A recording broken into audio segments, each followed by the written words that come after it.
दोस्तों नमस्कार। आज की वीडियो में हम प्रश्नावली 3.6 में क्वेश्चन नंबर 1 को हम सॉल्व करेंगे। उसके अंदर जो हमारा फोर्थ क्वेश्चन है वो आपके सामने है। आज हम इस क्वेश्चन को सॉल्व करने वाले हैं। तो ये जो समीकरण है इसको आप दो तरीक़ों से सॉल्व कर सकते हो। या तो आप इस समीकरण को पहले रेखीय समीकरण में बदलिए, फिर आप किसी भी विधि का प्रयोग करके आप एक्स वाई का मान निकाल सकते हैं। दूसरा तरीका है कि आप इस समीकरण में डायरेक्ट विलोपन विधि का प्रयोग करके भी आप एक्स वाई का मान आप बड़ी ही आसानी से निकाल सकते हो। तो आज की वीडियो में मैं आपको इस समीकरण को विलोपन विधि से सॉल्व करके बताने वाला हूं। तो चलिए दोस्तों वीडियो को स्टार्ट करते हैं। तो विलोपन विधि में हम क्या देखते हैं, विलोपन विधि में देखते हैं कि हम दोनों ही चरों में किसी भी एक चर का मान हमको समान करना होता है। तो यहाँ पर आप देखेंगे एक्स और वाई चरों में किसी का भी मान हमारा समान नहीं है, लेकिन हर जो है हमारे समान है। दोनों ही समीकरण के हमारे हर जो है दोस्तों समान है। हमको सिर्फ अंश हमको समान करना है। तो हम क्या करेंगे दोस्तों, समीकरण 1 में हम 3 से अगर गुणा करेंगे तो हमारा जो वाई चर है वो हमारा समान हो जाएगा। ये हमारा 3/y-2 है, तो हमारा समीकरण 1 भी 3/y-2 हो जाएगा। ठीक है, तो हम यहाँ पे क्या लिखेंगे, हम लिखेंगे समीकरण 1 में 3 से गुणा करने पर व समीकरण 2 को जोड़ने पर। क्योंकि दोस्तों दोनों की चिन्ह हमारे अपोजिट हैं, तो हम दोनों समीकरण को जोड़ेंगे। अगर हमारे चिन्ह समान होते तो हम घटाते। ठीक है, तो हमने क्या लिखा है, समीकरण 3 में हमको समीकरण 1 में हमको 3 से गुणा करना है। तो गुणा जो हमारी होती है दोस्तों अंश में होती है। जब हम हर में गुणा करते हैं तो हमको यहाँ पे लिखना होता है कि समीकरण 1 के हर में गुणा करने पे। हमने ऐसा कुछ नहीं लिखा है, तो हमारी अंश में गुणा होगी। ठीक है, तो हमारा क्या आएगा, ये हो जाएगा 15/x-1। दोस्तों ध्यान रहे हमारा जो गुणा हो रहा है वो हमारा अंश में हो रहा है। तो ये हो जाएगा 3/y-2 इक्वल टू 3 दूनी 6।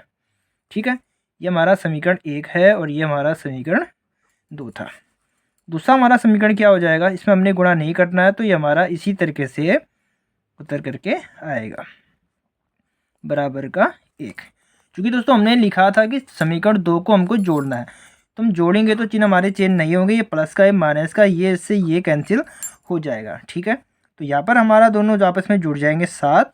क्योंकि दोस्तों इसके हर हमारे समान है तो ये भी आपस में जुड़ जाएगा। ये हो जाएगा 15 और 6 21/x-1।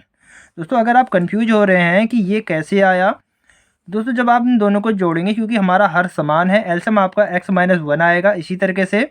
और उसके बाद आप 15 और 6 को आपस में जोड़ेंगे तो 21/x-1 ही आएगा। ठीक है, मैंने डायरेक्ट यहाँ पे लिख लिया। तो हम क्या करेंगे दोस्तों, इनके इसको हम यहाँ ले जाते हैं बराबर के इस तरह, और 7 को हम यहाँ ले आते हैं। अगर आप ऐसे सीखें तो मैं आपको अच्छे से एक्सप्लेन करा देता हूँ, वरना आप कन्फ्यूज हो जाएंगे। हम क्या लिखेंगे, इसको हम यहाँ ले जाते हैं तो ये हो जाएगा x-1।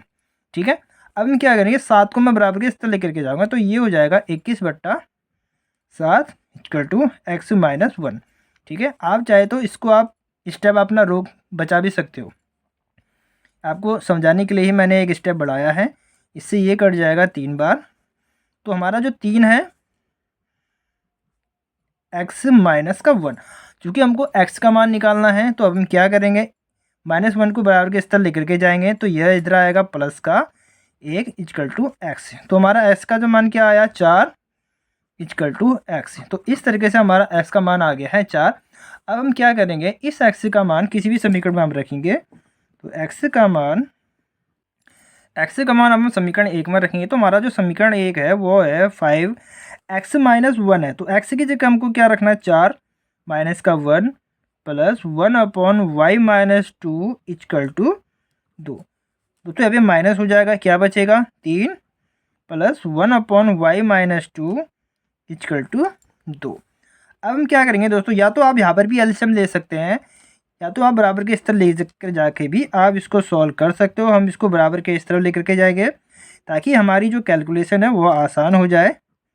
ठीक है, ये माइनस हो जाएगा तो इसका बट्टा हम 1 मानेंगे। तो अब इसको सॉल्व करेंगे तो y-2 इक्वल टू एलसीएम हमारा आएगा 3, नीचे 3 से गुणेंगे तो ऊपर भी 3 से गुणा करेंगे, हो जाएगा 6 माइनस का 5।